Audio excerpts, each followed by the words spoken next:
నమస్తే, welcome to Sri paper news. ముందుగా headlines. Davos పర్యటన అనంతరం ఢిల్లీ చేరుకున్న ముఖ్యమంత్రి నారా చంద్రబాబు నాయుడు ఆర్థిక శాఖ మంత్రి నిర్మలా సీతారామన్తో భేటీ అయిన సీఎం. రాష్ట్రానికి పెట్టుబడులే లక్ష్యంగా మంత్రి నారా లోకేష్ దావోస్ పర్యటన, పలు కంపెనీల ప్రతినిధులతో వరుస భేటీలు. హెచ్ఐవి పరీక్ష ఇచ్చే మొబైల్ వాహనాల ప్రారంభోత్సవ కార్యక్రమంలో పాల్గొన్న వైద్య ఆరోగ్య శాఖ మంత్రి సత్యకుమార్ యాదవ్ రాష్ట్రంలో హెచ్ఐవిని నిర్మూలించేందుకు చర్యలు చేపట్టామని వ్యాఖ్య. దావోస్ పర్యటన అనంతరం ఢిల్లీ చేరుకున్న ముఖ్యమంత్రి నారా చంద్రబాబు నాయుడు కేంద్ర ఆర్థిక మంత్రి నిర్మలా సీతారామన్తో భేటీ అయ్యారు. దాదాపు 45 నిమిషాల పాటు వీరి ఇరువురి మధ్య చర్చ కొనసాగింది. రాష్ట్రానికి ఆర్థిక సహకారం అందించాలని నిర్మలా సీతారామన్ చంద్రబాబు నాయుడు కోరినట్లుగా సమాచారం. స్టీల్ ప్లాంట్ కు ఆర్థిక ప్యాకేజీ ప్రకటించినందుకు నిర్మలా సీతారామన్ కు సీఎం చంద్రబాబు నాయుడు ధన్యవాదాలు తెలిపారు. 2025-26 సాధారణ బడ్జెట్ కేటాయింపులో ఆంధ్రప్రదేశ్ కు ప్రాధాన్యత ఇవ్వాలని విన్నవించినట్లు తెలుస్తోంది. పెట్టుబడులు సాధించి యువతకు ఉపాధి అవకాశాలు మెరుగుపరచాలన్న లక్ష్యంతో దావోస్లో పర్యటిస్తున్న విద్య, ఐటీ శాఖ మంత్రి నారా లోకేష్ విరామం లేకుండా పలువురు పారిశ్రామికవేత్తలు, కంపెనీల ప్రతినిధులు, సీఈఓలతో వరుసగా సమావేశాలు నిర్వహించారు. కాగ్నిజెంట్ నుంచి త్వరలోనే శుభవార్త రాబోతుందని లోకేష్ తెలిపారు. పెట్టుబడులు సాధించి యువతకు ఉపాధి అవకాశాలు మెరుగుపరచాలన్న లక్ష్యంతో దావోస్లో పర్యటిస్తున్నారు విద్య, ఐటీ శాఖల మంత్రి నారా లోకేష్ విరామం లేకుండా పలువురు పారిశ్రామికవేత్తలతో, కంపెనీల ప్రతినిధులతో, సీఈఓలతో వరుసగా సమావేశాలు నిర్వహించారు. దావోస్లో జరుగుతున్న ప్రపంచ ఆర్థిక సదస్సులో కాగ్నిజెంట్ సీఈఓ రవికుమార్తో మంత్రి భేటీ అయ్యారు. ఈ సందర్భంగా లోకేష్ మాట్లాడుతూ ఏపీని క్వాంటమ్ కంప్యూటింగ్, బయోటెక్నాలజీ, పునరుత్పాదక ఇంధన రంగంలో డీప్ టెక్ హబ్ గా తీర్చిదిద్దాలని నిర్ణయించామని చెప్పారు. విశాఖ, విజయవాడ, తిరుపతి నగరాల్లో 22 లక్షల చదరపు అడుగుల కో వర్కింగ్ స్థలం అందుబాటులో ఉందన్నారు. కాగ్నిజెంట్ వృద్ధి వ్యూహాలు, ప్రాంతీయ విస్తరణ ప్రణాళికలో భాగంగా విశాఖపట్నం లాంటి ద్వితీయ శ్రేణి నగరాల్లో కార్యకలాపాలు ప్రారంభించండి పారిశ్రామికవేత్తలను కోరారు. ఏపీ ప్రభుత్వ ప్రతిపాదనపై త్వరలోనే సానుకూల నిర్ణయం తీసుకుంటామని రవికుమార్ తెలిపారు. వ్యాపార ఆర్థిక భాగస్వామి ఒప్పందం టేపా ద్వారా స్థానిక ఉత్పత్తిదారులను యూరోపియన్ మార్కెట్లో అనుసంధానించేందుకు సహకరించాలని canton of Vaud state councillor Christelle Luisier Brodard ను లోకేష్ కోరారు. స్విస్ నుంచి సాంకేతిక వస్త్రాలు, యంత్రాలు, హార్డ్వేర్, ఎలక్ట్రానిక్స్, రైలు వీడి విభాగాలు, వైద్య పరికరాలు తయారీ పరిశోధనలు, అభివృద్ధి హబ్లుగా విశ్వవిద్యాలయాల సహకారాన్ని కోరుతున్నామని తెలిపారు.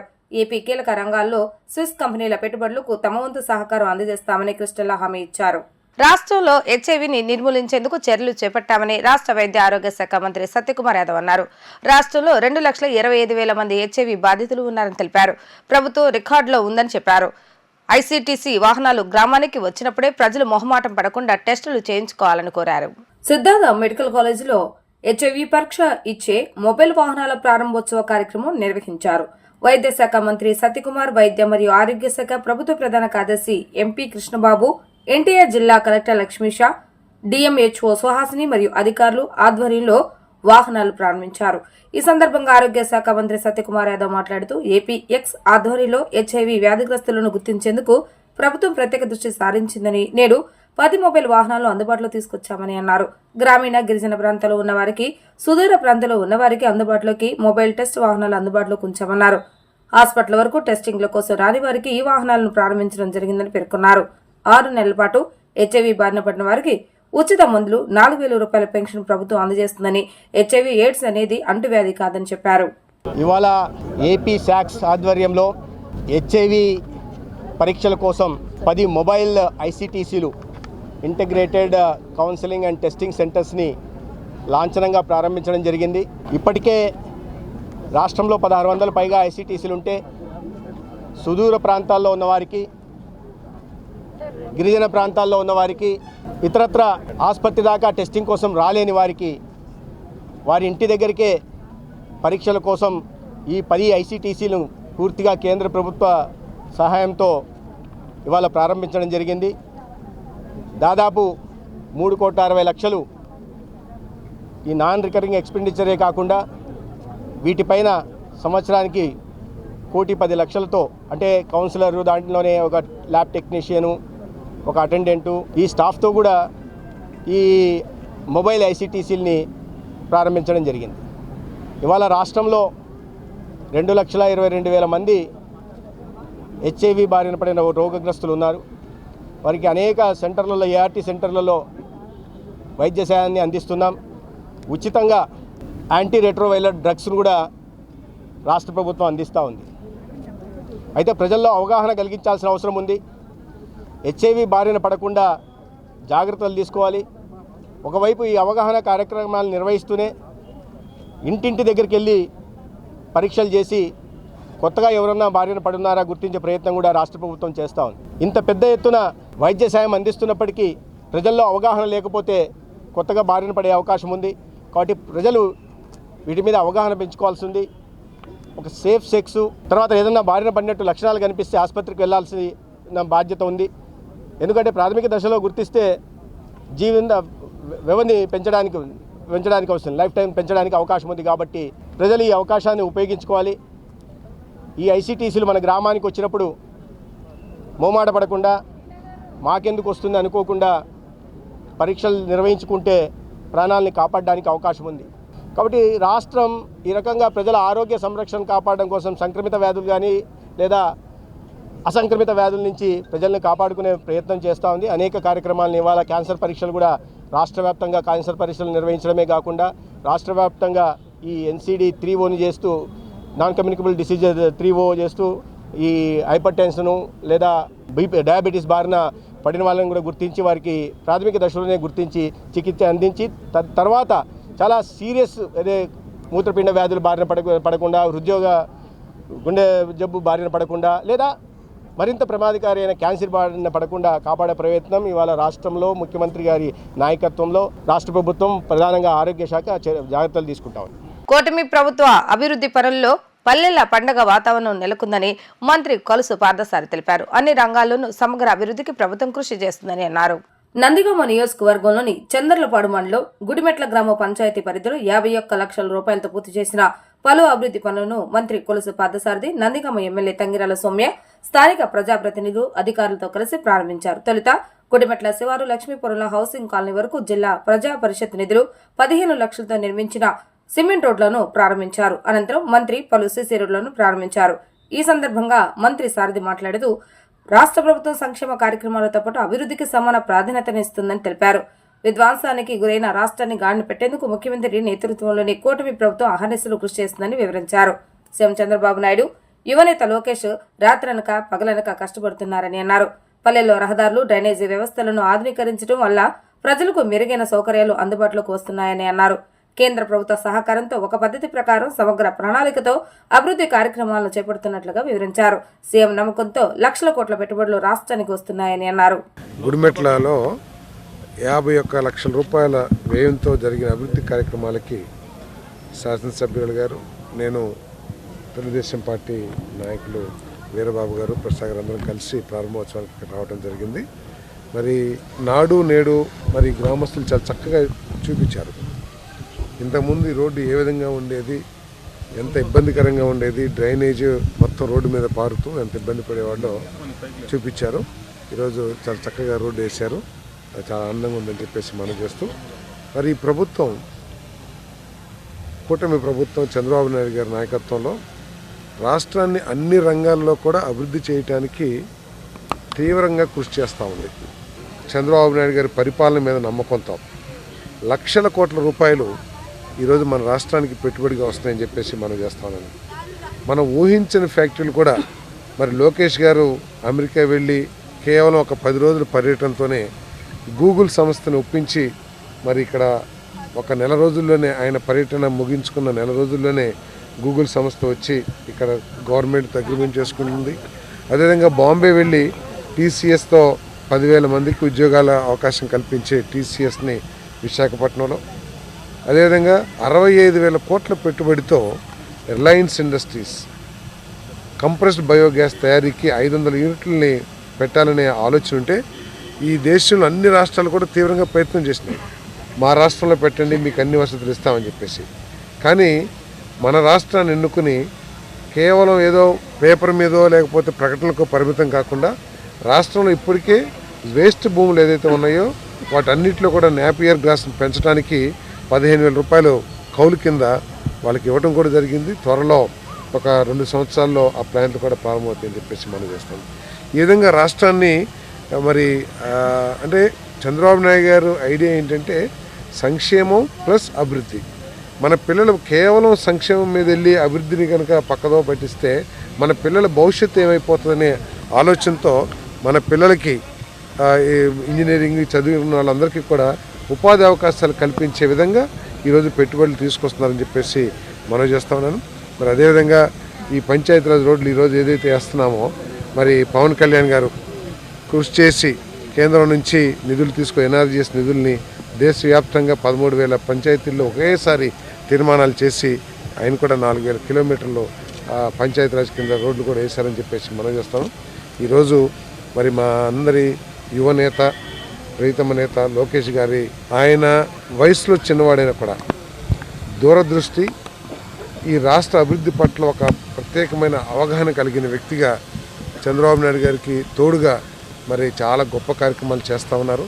ఈ రాష్ట్రాన్ని అభివృద్ధి చేయడంలో ఆయన పాత్ర ఎంతైనా కీలకమైనది అని చెప్పేసి నేను భావిస్తా ఉన్నాను. ప్రపంచంలో టాప్ 5లో ఒకటిగా చేయాలన్న లక్ష్యంతో ఐకానిక్ భవనాలు డిజైన్లు నార్మన్ ఫాస్టర్ చేత చేయించామని ఏపీ పురపాలక శాఖ మంత్రి పి నారాయణ తెలిపారు. 3 ఏళ్లలో రాజధాని అమరావతి నిర్మాణం పూర్తి చేసి అందుబాటులోకి తీసుకొచ్చేందుకు తీవ్రంగా కృషి చేస్తామని వెల్లడించారు. రాజధాని అమరావతి ప్రాంతంలో మున్సిపల్ శాఖ మంత్రి నారాయణ పర్యటించారు. నేలపాడ సమీపంలోని అడ్మినిస్ట్రేటివ్ టవర్ లో హైకోర్టు డ్రాఫ్ట్ ఫౌండేషన్ వద్ద నీటి పంపింగ్ కు అధికారులతో కలిసి మంత్రి నారాయణ సందర్శించారు. అనంతరం మంత్రి నారాయణ మీడియాతో మాట్లాడుతూ 2015 జనవరి 1వ తేదీన ల్యాండ్ పుల్లింగ్ నోటిఫికేషన్ ఇస్తే కేవలం 58 రోజుల్లోనే రైతులు 34,000 ఎకరాలు స్వచ్ఛందంగా ఇచ్చారని అన్నారు. ప్రపంచంలో టాప్ 5లో ఒకటిగా చేయాలన్న లక్ష్యంగా పెట్టుకుని ఐకానిక్ భవనాల డిజైన్లు నార్మన్ ఫాస్టర్ చేత చేయించామని తెలిపారు. అధికారులు, ఉద్యోగులు, జడ్జిల కోసం 2019కు ముందే మొత్తం 4,053 అపార్ట్మెంట్ల పనులు ప్రారంభించినట్లుగా వెల్లడించారు. మాపై కక్షతో గత వైసీపీ ప్రభుత్వం నిర్మాణాలు ఆపేస్తుందని విమర్శించారు. అసెంబ్లీని 250 మీటర్ల ఎత్తులో నిర్మించి మిగిలిన రోజులో టూరిజం స్పాట్ గా చేయాలని డిజైన్ చేసినట్లుగా పేర్కొన్నారు. రాష్ట్ర స్థాయి అధికారులు అందరూ ఒకే చోట ఉండేలా 5 అడ్మినిస్ట్రేటివ్ టవర్స్ ను డిజైన్ చేయడం జరిగిందన్నారు. 1,03,000 చదరపు అడుగులతో భవనాలు డిజైన్ చేసి పనులు ప్రారంభించినట్లుగా తెలియజేశారు. గత ప్రభుత్వం ఈ నిర్మాణాలు మొత్తం నీళ్లలో పెట్టేసిందని, నీళ్లలో ఉంచడంతో నాణ్యత కోసం ఐఐటి నిపుణులతో అధ్యయనం చేశామన్నారు. విద్యుత్ లైన్లు, డ్రైనేజీలు, త్రాగునీటి పైపులు అన్ని అండర్ గ్రౌండ్ లో ఉండేలా డిజైన్ చేసినట్లుగా చెప్పారు. ఇప్పటి వరకు మొత్తం 40 పనులకు టెండర్లు పిలిచామని, జనవరి నెలాఖరులోగా అన్ని పూర్తి చేసి ఫిబ్రవరి 2వ వారంలో పనులు ప్రారంభిస్తామని ఏపీ పురపాలక శాఖ మంత్రి పి నారాయణ తెలిపారు. అమరావతి రాజధాని ఏదైతే ఈ యొక్క కృష్ణానది పక్కన డిసైడ్ చేయాలి 2014-19లో గౌరవనీయ ముఖ్యమంత్రి గారు నిర్ణయించడం, అప్పుడు ల్యాండ్ పుల్లింగ్ చేస్తామనే ఉద్దేశంతో ల్యాండ్ పుల్లింగ్ నోటిఫికేషను 2015 జనవరి 1 ఇచ్చాం. 2015 జనవరి 1 ల్యాండ్ పుల్లింగ్ నోటిఫికేషన్ 217 చదరపు కిలోమీటర్ ఏరియాలో ఇస్తే కేవలం 58 రోజుల్లో, అంటే 2015 ఫిబ్రవరి 28 అర్ధరాత్రికి, 2015 ఫిబ్రవరి 28వ తేదీ అర్ధరాత్రి కల్లా, అంటే 58 రోజుల్లో ఒక్క లిటికేషన్ లేకుండా 34,000 ఎకరాలను రైతులు అమరావతి రాజధాని కోసం ఇచ్చారు, సాక్రిఫైస్ చేశారు. దానికి తగ్గట్టుగానే ముఖ్యమంత్రి గారు దీన్ని ప్రపంచంలో ఉన్న టాప్ 5 సిటీస్లో ఒక సిటీ చేయాలనే ఉద్దేశంతో ఆ బాధ్యత నాకు ఇస్తే నేను అనేక విదేశాలు తిరిగి స్టడీ చేసి నార్మన్ ఫాస్టర్ అండ్ పార్ట్నర్స్ అని లండన్లో వరల్డ్లో టాప్ 10లో ఒకరు, వాళ్ళ దగ్గర యాక్చువల్గా బిల్డింగ్స్ డిజైన్ చేయించాం. Administrative buildings 5 towers, assembly 1, high court 1, అదేవిధంగా గవర్నర్స్ బంగ్లా, ముఖ్యమంత్రి గారి బంగ్లా, ప్లస్ అధికారుల బిల్డింగ్స్. ఇప్పుడు అధికారుల బిల్డింగ్స్ తీసుకుంటే మొత్తం 4,053 అపార్ట్మెంట్లు, 4,053 అపార్ట్మెంట్స్. ఆల్మోస్ట్ అదైతే అంతా అయిపోయింది 90%. ఇప్పుడు 2014-19కే 4,053 అపార్ట్మెంట్స్ అధికారుల కోసం, అటు సెక్రటరీస్ కావచ్చు, మినిస్టర్స్ కావచ్చు, ఎమ్మెల్యేస్ కావచ్చు, జడ్జెస్ కావచ్చు, అదే గ్రూప్ డి కావచ్చు, అందరి కోసం 4,053 కన్స్ట్రక్షన్ ఆల్మోస్ట్ ఫైనల్ స్టేజ్లో, అంటే మరొక 4 నెలలు ఉంటే అయిపోయేది. వాటిని గత ప్రభుత్వం మా మీద కక్ష సాధింపుతో ఆపేసింది. అంటే అది ప్రజాస్వామ్యం, కనీసం అది కంప్లీట్ చేసి ఆఫీసర్లకు ఇచ్చుంటే హ్యాపీగా ఉండేవాళ్ళు. అది ప్రజలు కట్టిన ట్యాక్స్ ద్వారా వచ్చిందే. ప్రభుత్వ సొమ్ము అంటే ఎక్కడిది? ప్రభుత్వానికి సొమ్ము ఎక్కడ వస్తుంది? ప్రజలు ట్యాక్స్లు కట్టేది, ప్రజాస్వామ్యం. గత ప్రభుత్వం ఈ 4053 అపార్ట్మెంట్స్ని అలాగనే వదిలేశారు. అదేవిధంగా నార్మన్ ఫాస్ట్ వాళ్ళ దగ్గర అసెంబ్లీ 250 మీటర్లు ఎత్తుది. ఎందుకంటే అసెంబ్లీ జరిగే జనరల్గా సంవత్సరంలో 40 రోజులు 50 రోజులు అంతే, 60 రోజులు మ్యాక్సిమం. జనరల్గా 40 రోజులు జరగద్ది. రిమైనింగ్ డేస్లో దాని ఒక టూరిజం ఇదిగా చేయాలనే ఉద్దేశంతో ముఖ్యమంత్రి గారు ఆ టవర్ని 250 అడుగుల ఎత్తులో, అంటే పైకి పోయి 250 మీటర్లు ఎత్తు పైకి పోయి ప్రజలు అక్కడి నుంచి సిటీ మొత్తం చూడొచ్చు వ్యూ. అలాంటి డిజైన్ చేయించి దాన్ని యాక్చువల్గా వర్క్ స్టార్ట్ చేసి మొదలుపెట్టాం. అదేవిధంగా అడ్మినిస్ట్రేషన్కి అందరూ అధికారులు ఒకే దగ్గర ఉండాలా, మినిస్టర్ ఒక దగ్గర, సెక్రటరీ ఒక దగ్గర, తర్వాత హెచ్ఓడి ఒక దగ్గర, తర్వాత కమిషనర్ ఒక దగ్గర ఉంటే ప్రజలు అన్ని దగ్గర తిరగాలి ఏదైనా పని ఉంటని ముఖ్యమంత్రి గారు ఆలోచించి అందరినీ ఒకే ఫ్లోరు లేదా 2 ఫ్లోర్లు 3 ఫ్లోర్లో ఉండేటట్టుగా మంత్రి, సెక్రటరీ, వాళ్ళ యొక్క కమిషనర్, డైరెక్టర్స్ అండ్ వాళ్ళ స్టాఫ్ మొత్తం ఉండేటట్టుగా ఎక్సలెంట్గా 5 టవర్లు డిజైన్ చేశారు. మచిలీపట్నంలో కృష్ణా జిల్లా కేంద్ర సహకార బ్యాంకులో ఎస్సీ, ఎస్టీ, బీసీసీ అభ్యర్థుల చీఫ్ మేనేజర్ల ప్రమోషన్ల అంశంలో జరిగిన అన్యాయంపై చేస్తున్న ధర్నాకు ఆంధ్రప్రదేశ్ ప్రభుత్వ విప్ మరియు గన్నవరం నియోజకవర్గ శాసనసభ్యులు యార్లగడ్డ వెంకటరావు సంఘీభావం తెలిపారు. ధర్నా కార్యక్రమంలో పాల్గొని బాధిత అభ్యర్థులకు మద్దతు ప్రకటించారు. సమస్య పరిష్కారానికి తన వంతు సహాయ సహకారాలు అందజేస్తామని హామీ ఇచ్చారు. సమస్యను ప్రభుత్వం దృష్టికి తీసుకువెళ్లి వారి హక్కుల పరిరక్షణకు కృషి చేస్తానని, తక్షణమే ధర్నాను విరమించాలని అభ్యర్థులను కోరారు. ఈ సందర్భంగా యార్లగడ్డ మాట్లాడుతూ కృష్ణా జిల్లా చరిత్రలో ఎన్నడూ లేని విధంగా సహకార బ్యాంకులో 100 ఉద్యోగాలను 120 మందికి ఇంటర్న్షిప్ ఇచ్చానని గుర్తు చేశారు. బ్యాంకు వ్యవస్థాపకులు భోగరాజు పట్టాభి సీతారామయ్య, అయ్యరదేవ, కాళేశ్వరులు ఫోటోలు అన్ని బ్రాంచులలో పెట్టేలా ఆదేశాలు ఇచ్చానని పేర్కొన్నారు. రైతులకు వ్యవసాయ రుణాలతో పాటు రైతు బిడ్డలకు విద్యా రుణాలు ఇచ్చామని వెల్లడించారు. రైతు నేస్తం పథకం ద్వారా రైతులకు 1200 కోట్ల మేర రుణాలు ఇచ్చామని తెలిపారు. కరోనా సమయంలో ప్రభుత్వ, ప్రైవేట్ బ్యాంకుల కన్నా ఎక్కువ మొత్తంలో లోను మంజూరు చేశామని, కోవిడ్ను సైతం లెక్క చేయకుండా ప్రాణాలకు తెగించి ఉద్యోగులు పనిచేశారని అన్నారు. తాను చైర్మన్గా ఉన్న సంవత్సరంలో సహకార బ్యాంకును దేశంలోనే నెంబర్ 1 స్థానంలో నిలిపామని తెలిపారు. రాజకీయాల్లో ఉన్నంత వరకు బ్యాంకు బాగోగులు చూస్తూనే ఉంటానని, బ్యాంక్ అంటే తనకు మక్కువ ఎక్కువ అని చెప్పుకొచ్చారు. బ్యాంకు జీఎం ఏసీబీ కేసు ఎదుర్కొంటున్న రంగబాబు వైసీపీ నేతలతో అంటగాకి కేసు మాఫీ చేసుకునేందుకు నేడు టీడీపీ వ్యక్తిని అని చెప్పుకుంటున్నారని ఆరోపించారు. బ్యాంకుకు పెట్టిన శని రంగబాబు అని దుయ్యబట్టారు. బ్యాంకు ఉద్యోగుల కోసం జీతాలు పెంచేలా నిర్ణయం తీసుకున్నామని అన్నారు. ఉద్యోగుల పదోన్నతుల విషయంలో కూడా అన్యాయం చేస్తున్నారని ధ్వజమెత్తారు. వైసీపీ ప్రభుత్వంలో సహకార సొసైటీలో అనేక అక్రమాలు జరిగాయని, వారిపై విచారణ జరపాలని వ్యవసాయ శాఖ మంత్రి అచ్చెన్నాయుడుకు ఫిర్యాదు చేయడంతో పాటు అసెంబ్లీలో కూడా మాట్లాడానని చెప్పారు. ఉద్యోగులు ఇలా రోడ్డు ఎక్కడం బాధాకరంగానే భావిస్తున్నారు. ఈ కేడీసీసీ బ్యాంక్ చైర్మన్ గా 1 సంవత్సరం పదవీ కాలంలో నేను ఉన్నప్పుడు నేను సీఈఓగా ఎస్టీ క్యాస్ట్కి చెందిన రాజీవ్ గారిని సీఈఓగా పెట్టారు. దయచేసి మీరు అర్థం చేసుకోవాల్సిన అవసరం ఉంది. మీరు అందరినీ ఒకే ఘాటిని కడతాం కూడా ధర్మం కాదని భావిస్తున్నాం. అలాగే ఈ బ్యాంక్ చరిత్రలో ఒక పేజీ ఉండాలని చెప్పి మచిలీపట్నంలో బ్యాంకులో ప్రమాణ స్వీకారంలో చెప్పా. దానికి అనుగుణంగా నా కంపెనీకి ఎలా పనిచేస్తానో అలా పనిచేస్తానని చెప్పా. 100 మందికి ప్రభుత్వ ఉద్యోగాలు ఇచ్చింది ఆ రోజు నేను ఒక్కనే. అలాగే 120 మందికి కృష్ణా జిల్లా బ్యాంక్ చరిత్రలో 115 సంవత్సరాల చరిత్రలో ఇంటర్న్షిప్ ఇవ్వకుండా 120 మంది ఈ జిల్లా పిల్లలకి ఇంటర్న్షిప్ ఇచ్చింది నేనే. అలాగే ఎడ్యుకేషన్ లోను సిటీలో బిల్డింగ్లు ఉంటే ఇల్లు ఉంటేనే లోన్ ఇచ్చే పరిస్థితి, దాన్ని రూపుమాపాలనే ఉద్దేశంతో నేను పొలం తాకట్టు పెట్టిన 30 లక్షల రూపాయల ఎడ్యుకేషన్ లోన్ పెట్టాను. అలాగే రైతుగా ఆరుగాలం కష్టపడే రైతు సోదరులు వ్యవసాయానికి దూరం అయ్యారు. కొంతమంది కనీసం రైతు బిడ్డల కోసం ఆ మహానుభావులు 5 కాళేశ్వరరావు గారి, భోగరాజు పట్టాభి సీతారామ గారి ఆయన ఫోటోలు కూడా లేని పరిస్థితి నేను చైర్మన్ అయినప్పుడు. నేను వచ్చినాక అన్ని బ్రాంచ్ల్లో పెట్టించాం, మీ అందరికి కూడా తెలిసిన విషయం. ఆ మహానుభావులకి కనీస నివాళిగా భావించేది చేశారు. ఆ తర్వాత ఈ జిల్లా నుంచి ₹2 వడ్డీ, రైతు వారి వడ్డీ ₹2 వడ్డీని రూపుమాపుదాని ఉద్దేశంతో పలు విప్లవాత్మక మార్పులు ప్రవేశపెట్టిన సంగతి ఈ జిల్లా ప్రజలకి, 3,53,000 రైతు సోదరులకి, వారిని ఎగ్జిక్యూట్ చేసిన మీ కేడీసీసీ ఎంప్లాయీస్ అందరికీ తెలుసు. అతను ఏసీబీ రైడ్లో పట్టుబడిన అతను ఇప్పుడు ఆ ఏసీబీ రైడ్ని తీపిచ్చేస్తానికి కూడా కొంతమంది హెల్ప్ చేస్తారనే పరిస్థితి. నేను చైర్మన్గా ఉన్నా నేను ఆ రోజు వైసీపీలో 1 సంవత్సరం పాటు 14 నెలల పాటు నేను యాక్టివ్గా పనిచేసి తర్వాత నేను తప్పుకున్నాను. కానీ ఆ రోజున ఈ రంగబాబు అనే అతను వైసీపీతో అంటకాగింది మీ అందరికీ ఎంత తెలుసో దానికన్నా చైర్మన్ నాకు ఎక్కువ తెలుసు.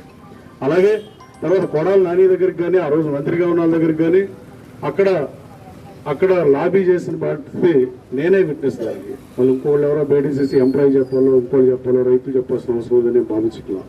అలాంటి వ్యక్తి వైసీపీతో ఆ రోజు అంటకాగి ఇవాళ నేను తెలుగుదేశం పార్టీ అని చెప్పి ఈ బ్యాంకుకి పెట్టిన శని ఎవరిలో ఉంటే, ఈ బ్యాంకు మహానుభావులు స్థాపించిన తర్వాత శని ఎవరిలో ఉంటే అది కేవలం రంగబాబు అని చెప్పడానికి ఏమాత్రం సందేహం లేదు నాకు. ఈ జిల్లా ప్రజలకి, ఈ జిల్లా రైతాంగ సోదరులకి, ఈ జిల్లా బ్యాంకు ఉద్యోగస్తులందరికీ ఒకే వర్షం సుస్పష్టంగా చెప్పదలుచుకున్నాను. నేను ఈ బ్యాంక్ చాకరీ చేసి ఈ బ్యాంకు 15 కోట్ల లాభాన్ని 80 కోట్లు తీసుకొచ్చి నెలకి 1,50,70,00,000 రూపాయలు లాభం ఉండి 1,75,00,000 రూపాయలు మేము శాలరీస్ ఉన్న టైంలో నేను మళ్ళీ 100 మంది ఉద్యోగస్తులు పెంచాను. నేనే కనుక చైర్మన్ అవ్వకుండా ఉంటే మీ ఉద్యోగస్తుల జీతాలు కూడా ఓ 10 సంవత్సరాల లోపు కష్టం అయ్యే పరిస్థితులు వచ్చేసాయి. ఉమ్మడి కృష్ణా జిల్లాలను పొగమంచు కమ్మేసింది. పొగమంచు కారణంగా గన్నవరం విమానాశ్రయానికి రావాల్సిన పలు విమాన సర్వీసులు ఆలస్యం కానున్నాయి. హైదరాబాద్ నుంచి వచ్చిన ఇండిగో విమానాశ్రయం గన్నవరం ఎయిర్పోర్ట్ వద్ద గాలిలో చక్కర్లు కొట్టింది. ల్యాండింగ్ కు వాతావరణం అనుకూలించకపోవడంతో చాలాసేపు గాలిలోనే తిరుగుతూ ఉండిపోయింది. పొగమంచు కారణంగా గత 2 రోజులుగా ఉదయం వేళ విమాన సర్వీసులకు అంతరాయం కలుగుతోంది. ఉమ్మడి కృష్ణా జిల్లాలను పొగమంచు కమ్మేసింది. పొగమంచు కారణంగా గన్నవరం విమానాశ్రయానికి రావాల్సిన పలు విమాన సర్వీసులు ఆలస్యం కానున్నాయి. హైదరాబాద్ నుంచి వచ్చిన ఇండిగో విమానం గన్నవరం ఎయిర్పోర్ట్ వద్ద గాలిలో చక్కర్లు కొట్టింది. ల్యాండింగ్ కు వాతావరణం అనుకూలించకపోవడంతో చాలాసేపు గాలిలోనే తిరుగుతూ ఉండిపోయింది.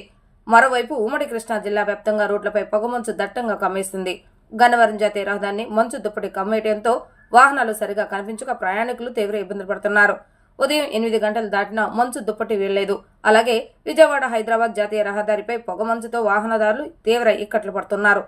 దగ్గరకు వచ్చే వరకు ఎదుటి వాహనాలు కనిపించకపోవడంతో బెంబేలెత్తిపోయారు. రహదారి సరిగా కనిపించకపోవడంతో ముందుకు వెళ్లలేక కొంతమంది వాహనాలను రోడ్డు పక్కనే ఆపేస్తున్నారు. ఇక ఏలూరును సైతం పొగమంచు కమ్మేసింది. అర్ధరాత్రి నుంచి పొగమంచు భారీగా కమ్మేసింది. ఈ విధంగా పొగమంచు కురవటం కొన్నేళ్లలో ఇదే మొదటిసారిని స్థానిక ప్రజలు చెప్తున్నారు. విజయవాడ నగరంలోని కేదరేశ్వరపేట మ్యాంగో మార్కెట్లో ముఠా కార్మికులు సమ్మెకి దిగారు. 60 సంవత్సరాలుగా బండి నుంచి బండిలోకి పెట్టెలు మారిస్తే డబుల్ కూలీ ఇచ్చే సాంప్రదాయం ఉన్న కార్మికులకు సింగిల్ కూలీ మాత్రమే ఇస్తామని అసోసియేషన్ నాయకులు చెప్పడంతో అసోసియేషన్ నాయకుల వైఖరికి నిరసనగా ముఠా కార్మికులు సమ్మె బాటపట్టారు. కార్మికులు ఏఐటీయూసీ, సిఐటియు సంఘాల ఉదయం నుంచి ఐక్యంగా సమ్మె ప్రారంభించడంతో మార్కెట్లో కోట్లాది రూపాయల మేర పండ్ల విక్రయ కార్యకలాపాలు నిలిచిపోయాయి. అసోసియేషన్ యాజమాన్య వైఖరిని కార్మికులు మార్కెట్లో బయట నుంచి కొద్దిసేపు ఆందోళన నిర్వహించారు. ఈ సందర్భంగా ఏఐటీయూసీ నాయకులు జి కోటేశ్వరరావు మాట్లాడుతూ కార్మికులు గొంతెమ్మ కోరికలు కోరటం లేదని, చేసిన పనికి కూలీ కోరుతున్నారని అన్నారు. సరుకు లారీలో ఎక్కించినందుకు, దించినందుకు కూలీ ఇవ్వాల్సి ఉండగా ఒకే కూలీ ఇస్తామని అసోసియేషన్ ప్రతినిధులు చెప్పడం సరికాదన్నారు. అసోసియేషన్ ప్రతినిధులు ఇప్పటికైనా మొండి వైఖరి విడనాడి డబుల్ కూలీ కార్మికులకు ఇవ్వాలని అన్నారు. సిఐటు ఎన్టీఆర్ జిల్లా ప్రధాన కార్యదర్శి ఎన్సీహెచ్ శ్రీనివాసరావు మాట్లాడుతూ దేశంలో ఎక్కడా లేని నిబంధనలను కేదరేశ్వరిపేట ఫ్రూట్ మార్కెట్లో అసోసియేషన్ నాయకులు అవలంబిస్తున్నారని అన్నారు.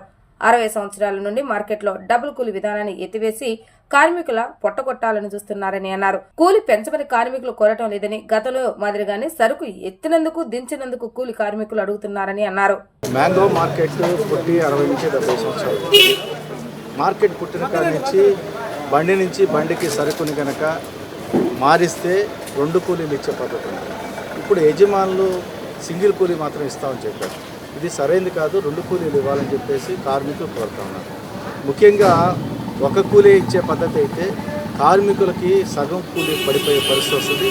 ఒక పక్కన నిత్యావసర ధరలు పెరిగాయి, విద్యా వైద్య ఖర్చులు పెరిగాయి. దీని రీత్యా కార్మికులు పెరుగుతున్నటువంటి ధరలకు అనుగుణంగా ఉన్న వేతనాల కూలీ రేట్లు అనేటువంటిది పెరగాలి కోరుతున్నారు. కానీ ఇక్కడ అసోసియేషన్ అనేటువంటిది మేము 2 కూలీలు ఏమో మీ కూలీ తగ్గించేస్తాం, తద్వారా మీ లాభాలు సంపాదించుకుంటాం అనే పద్ధతిలో వ్యవహరించారు. 3 మాసాలు బట్టి ముఠా కార్మికులు, ముఠా యూనియన్లు, ఏఐటీసీ, అసోసియేషన్ పాత పద్ధతిని కొనసాగించాలి, పాత పద్ధతులను కూలీ ఇవ్వాలి. కానీ ఆ పద్ధతిలో చేయలేదు. ఈరోజు ఉదయం ఓటీ కార్మికులు తీసుకొచ్చి ఒక షాప్ దగ్గర పెట్టారు. దాంతో కార్మికులు అడ్డుకున్నారు. తద్వారా మొత్తం పని అనేటువంటిది ఆగాల్సిన పరిస్థితి వచ్చింది. ఇది యాజమాన్య నిర్లక్ష్యం ఫలితం.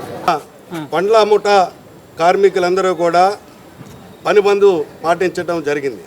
ముఖ్యంగా గత 3 నెలలుగా అసోసియేషన్ వారిని కోరేటటువంటిది గత అనాదిగా ఉన్నటువంటి సాంప్రదాయాన్ని కొనసాగించమని చెప్పి ఎగుమతికి దిగుమతికి రెండింటికి కూడా కూలి ఇచ్చేటటువంటి విధానం అనాదిగా వస్తున్నటువంటి దాన్ని కొనసాగించమని చెప్పి ఈ రోజున ముఠా కార్మికులు అడుగుతూ ఉంటే గత 3 నెలలుగా తాత్సారం చేయడం అనేటటువంటిది సరైనటువంటిది కాదు. ఈ రోజున కార్మికులను రెచ్చగొట్టేటటువంటి పద్ధతిలో వారి పైన కేసులు బనాయించేటటువంటి పరిస్థితి వలన పనిబందిని ఆకస్మికంగా పనిబందిని పాటించడం జరిగింది. దీనికి ప్రధానమైనటువంటి బాధ్యత అసోసియేషన్ వారు తీసుకొని సానుకూలంగా స్పందించాలని చెప్పి ఈ సందర్భంగా సిపిఐగా విజ్ఞప్తి చేస్తా ఉన్నాం. ముఖ్యంగా ఈ పోలీసు వారు కూడా, పోలీస్ ఏడీసీపీ గారు, ఇక్కడ లోకల్ సిఐ గారు, పోలీసు వారు కూడా వచ్చి ఇరుపక్షాలని, ఒక ఇటు పక్కన కార్మికుల్ని అలాగే అసోసియేషన్ వారిని కూర్చోబెట్టి, ఇక్కడ పచ్చి సరుకు కాబట్టి ఇమీడియట్గా మరి ఆపితే కొద్దిగా ఇబ్బందులు వస్తాయి కాబట్టి సాయంత్రము మీ ప్రతినిధులు వారి ప్రతినిధులు ఇద్దరిని కూడా కూర్చోబెట్టి సానుకూలమైనటువంటి పద్ధతిలో చర్చించుకొని సమస్య పరిష్కారం చేసుకోవడానికి అవకాశం ఉంది. కాబట్టి సాయంత్రం వరకు ఈ పనిని పని బంద్ చేయకుండా పనిని కొనసాగించమని చెప్పి పోలీసు వారు కోరినటువంటి మేరకు మధ్యవర్తం చేసినటువంటి దాని మేరకు ఈ యొక్క తాత్కాలికంగా ఈ పూట పని ఆపటం అనేటటువంటిది జరిగింది. ఏమండి నిన్న ఆల్రెడీ ఇదే టైంని మా దగ్గర ఒప్పుకొని వెళ్ళారు. మీకు ధర్నా ఏదన్నా మేము చేయాలంటే కనీసం ఒక నెల ముందు చెప్తానని చెప్పారు. నెల లేదు, 2 రోజులు లేదు, తెల్లారి 24 గంటలు అవ్వకుండా ఈ ధర్నా మొదలు పెట్టారు. ధర్నా పెడితే డిపార్ట్మెంట్ వచ్చినాయి, ఏసీపీ గారు వచ్చారు, ఏ గారు వచ్చారు, వాళ్ళు వచ్చారు, మొత్తం అంతా చెప్పి స్తంభించిపోయిన తర్వాత ఏసీపీ గారు దిగుమతులు చేసుకోమని చెప్పి ఆయన పంపించాడు, వెళ్ళాడు. ఒకవేళ ఎగుమతులు ఇప్పుడు చేసినా ఎవడు కొనివాడు లేడు. ఇవాళ మొత్తం మార్కెట్ మీద 1.5-2 కోట్లు మినిమం, చిన్న పెద్ద కొట్లకి అంత లాసే. గంటకి తేడా. ఫ్రూట్స్ ఇది జీడిపప్పు కాదు, డ్రై ఫ్రూట్స్ కాదు, మన ఆగటాకి ఈ నష్టపరిహారం ఎవరు ఇస్తారన్నది మాకు అర్థం కాని పరిస్థితులు. అయినా ఇప్పుడు ఏసీపీ గారు సాయంత్రం 7ంటికి రమ్మన్నారంట. వాళ్ళని ఒక 10 మందిని, మమ్మల్ని 10 మందిని. మేము అక్కడైనా ఏసీపీ గారు చెప్పబోయేది ఒకటేనండి, సింగల్ కూలి తప్పి మేము ఏది ఏసీపీ గారు పరిష్కారం చేసినా ఒప్పుకోలేం. కుట్లన్నా మానేయగలుగుతాం కానీ సింగల్ కూలిని మించి మట్టుకి మేము ఒక్క 5 పైసలు కూడా పెంచే పరిస్థితుల్లో లేము. దిగుమతి ఎగుమతి 2 కూలీలు, బండి మీద ఒకే కూలి, లేదా కొట్లు మూసేస్తాక మేము సిద్ధం. అది బండి మీద ఒకే కూలి ఎవరు చెప్పినా వినే పరిస్థితుల్లో లేము, చేయలేము. చేసిన పనికి చేసినట్టుగా తీసుకోమని నేను అన్యాయంగా కార్మికుల రక్తం మాకు తాగవలసిన పని లేదు. వాళ్ళు త్రూఅవుట్ ఇండియాలో మన ఇండియాలో సిమ్లా, కాశ్మీర్ అక్కడ పండే పంటలు అంతకన్నా పెద్ద సిటీ కాదు.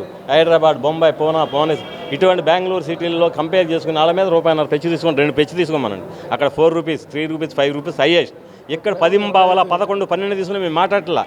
ఇక్కడ 2 సంఘాలు ఉన్నాయి, వాళ్ళకి మనకి ఐకమత్యంగా వెళ్తున్నాం కాబట్టి వీళ్ళ దోపిడీ, వీళ్ళ విధానాలు ఏది కరెక్ట్ కాదండి. అజిత్ సింగ్ నగర్ పోలీస్ స్టేషన్ పరిధిలోని 3 బాలికలు మిస్సింగ్ కేసును పోలీసులు ఛేదించారు. పాత రాజరాజేశ్వరిపేటకు చెందిన బాలికలు కనిపించడం లేదని బాలికల కుటుంబ సభ్యులు పోలీసులకు ఫిర్యాదు చేశారు. స్వయంగా సీఏ వెంకటేశ్వర నాయక్ విచారణ చేపట్టారు. 3 బాలికలు కోడూరులో ఉన్నట్లుగా పోలీసులు గుర్తించి వారిని సింగనగర్ పోలీస్ స్టేషన్ తీసుకొచ్చినట్లుగా తెలిపారు. విజయవాడ పాత రాజరాజేశ్వరిపేటకు 3 బాలికలు సురక్షితంగా తల్లిదండ్రుల వద్దకు చేరుకున్నారు. ఈ కేసును ఛాలెంజ్గా తీసుకున్న పోలీసులు అన్ని కోణాలు దర్యాప్తు చేశారు. సీఐ వెంకటేశ్వర్ల నాయక్ ఈ కేసుపై ప్రత్యేక దృష్టి సారించారు. సోషల్ మీడియా ద్వారా కొందరు వారిని మభ్యపెట్టి బెంగళూరుకు తీసుకువెళ్లేందుకు ప్రయత్నించే క్రమంలో వారిని తెనాలిలో ఉంచినట్లుగా గుర్తించారు. వారిని సురక్షితంగా విజయవాడకు తరలించి తల్లిదండ్రులకు అప్పగించారు. అజిత్ సింగ్ నగర్ పోలీస్ స్టేషన్లోని గత రాత్రి 11:30 ప్రాంతంలోని న్యూ ఆర్ఆర్పేట నుంచి 3 మైనర్ బాలికలు ఇంటి నుంచి మిస్సింగ్ అయ్యారని చెప్పి మాకు కంప్లైంట్ వచ్చింది. వచ్చిన దాని మీద వెంటనే అజిత్ సింగ్ నగర్ సిఐ గారు టీమ్స్ ఫామ్ చేశాము. అలాగే సబ్ డివిజన్ నుంచి కూడా టీమ్స్ ఫామ్ చేసి అమ్మాయిలు ఎక్కడికి వెళ్ళిపోయారని చెప్పి వెతకడానికి టీమ్స్ ఫామ్ చేశాము. ఫామ్ చేసిన వితిన్ ఫ్యూ అవర్స్ అంటే 3:30 కల్లా అమ్మాయి లొకేషన్ ట్రేస్ అయింది. బై 4 o'clock అమ్మాయిని ట్రేస్ చేసి పట్టుకొని తిరిగి పోలీస్ స్టేషన్ తీసుకురావడం జరిగింది. మైనర్ బాలికలు కావడం వల్ల వాళ్ళ వివరాలన్నీ కూడాను పూర్తిగా తెలియజేయడానికి అవ్వదు. తదుపరి విచారణ జరుగుతూ ఉంది. సూచాయిగా పైపైనగా తెలిసిన విషయం ఏంటి అంటే 3 అమ్మాయిలు కూడాను ఇన్స్టాగ్రామ్లోని కొంతమంది వ్యక్తులతో పరిచయం అయ్యి వాళ్ళతో మాట్లాడడం కోసం జరిగినట్లుగా తెలుస్తుంది. ఇంకా పూర్తిగా విచారణ చేస్తున్నాం. బెంగళూరులో అది కాదండి, అదంతా తప్పు. మీడియాలో వస్తున్న ఆ కథనాలు కరెక్ట్ కాదు. మేము ఇంకా విచారణ చేస్తున్నాము.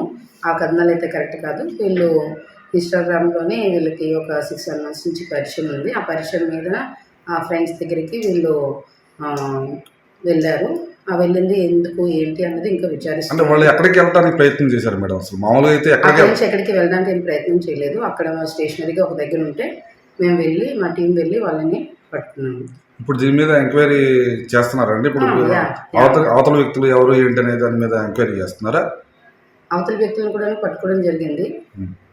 అమ్మాయిలు ఇచ్చే స్టేట్మెంట్ బట్టి వాళ్ళ మీద కేసు కట్టి ఎంతమందిని అదుపులో తీసుకున్నారు మేడం? దీనిలోని ఇద్దరిని ప్రస్తుతానికి విచారిస్తున్నాము, 2 అనుమతుల్ని. తదుపరి విషయాలు తేలిన దాన్ని బట్టి నెక్స్ట్. ఓటు హక్కు వినియోగంపై ప్రజల అవగాహన పెంపొందించేందుకు భారత ఎన్నికల సంఘం ప్రతి ఏటా జనవరి 25వ తేదీన దేశవ్యాప్తంగా జాతీయ ఓటర్ల దినోత్సవం నిర్వహించుకోవడం జరుగుతుందని తెలిపారు. ఈ నెల 25వ తేదీ రాష్ట్ర సచివాలయానికి సెలవు దినమైనందున ఒకరోజు ముందుగానే ఈ నెల 15వ తేదీన జాతీయ ఓటర్ల దినోత్సవ ఓటర్ల ప్రతిజ్ఞ కార్యక్రమాన్ని రాష్ట్ర సచివాలయం మొదటి బ్లాక్ వద్ద సచివాలయ ఉద్యోగులతో సాధారణ పరిపాలనా శాఖ ముఖ్య కార్యదర్శి ముఖేష్ కుమార్ మీనా జాతీయ ఓటర్ల దినోత్సవ ప్రతిజ్ఞ చేయించారు. ఈ సందర్భంగా ముఖ్య కార్యదర్శి ముఖేష్ కుమార్ మీనా మాట్లాడుతూ ప్రజాస్వామ్యానికి మూలస్తంభం ఓటని, భారతదేశ పౌరులుగా మరియు ఓటర్లుగా ప్రతి ఒక్కరూ తమ ఓటు హక్కును వినియోగించుకోవాల్సిన ఆవశ్యకత ఉందని గుర్తు చేశారు. గత ఎన్నికల్లో దేశంలోనే అత్యధికంగా రాష్ట్రంలో 80% పైగా ఓటింగ్ శాతం నమోదై రికార్డు సృష్టించడం జరిగిందని గుర్తు చేశారు మీనా. దేశ ఓటింగ్ వ్యవస్థ అంతటినీ ప్రజాస్వామ్యబద్ధంగా భారత ఎన్నికల సంఘం నిర్వహిస్తుందని, ఆ ప్రక్రియలో భాగంగానే ఓటర్లందరిలో ఓటు హక్కు వినియోగంపై అవగాహనను పెంపొందించే లక్ష్యంతో ప్రతి ఏటా జనవరి 25వ తేదీన దేశవ్యాప్తంగా జాతీయ ఓటర్ల దినోత్సవాన్ని నిర్వహించుకోవడం జరుగుతుందన్నారు. జాతీయ ఓటర్ల దినోత్సవం సందర్భంగా ఎక్కువసార్లు ఓటు హక్కు వినియోగించుకున్న సీనియర్ ఓటర్లను సత్కరించుకోవడం జరుగుతుందని తెలిపారు. అంతేగాక ఓటు హక్కు వినియోగ ఆవశ్యకతపై ప్రజల్లో చైతన్యం తీసుకువచ్చే వారిని కూడా ప్రత్యేకంగా సత్కరించడం వంటి చర్యలు తీసుకుంటారని ముఖ్య కార్యదర్శి ముఖేష్ కుమార్ మీనా పేర్కొన్నారు. నేషనల్ ఓటర్స్ డే సెలబ్రేట్ చేస్తాము. యాజ్ యూ ఆల్ నో, డెమోక్రసీకి foundation voting, and voting constitutionally is managed by the Election Commission of India through the voter list and through the various privileges which are given to the voters to exercise their vote. So ee roju manamu as a citizen of India, tarvata as a voter, I hope everybody is a voter. This time in the elections the voting percentage was more than 80%, which was the highest in the country also. So kabatti as a voter we pledge every year, and this is mandated by Election Commission of India. So I'll just read it out and you repeat with each.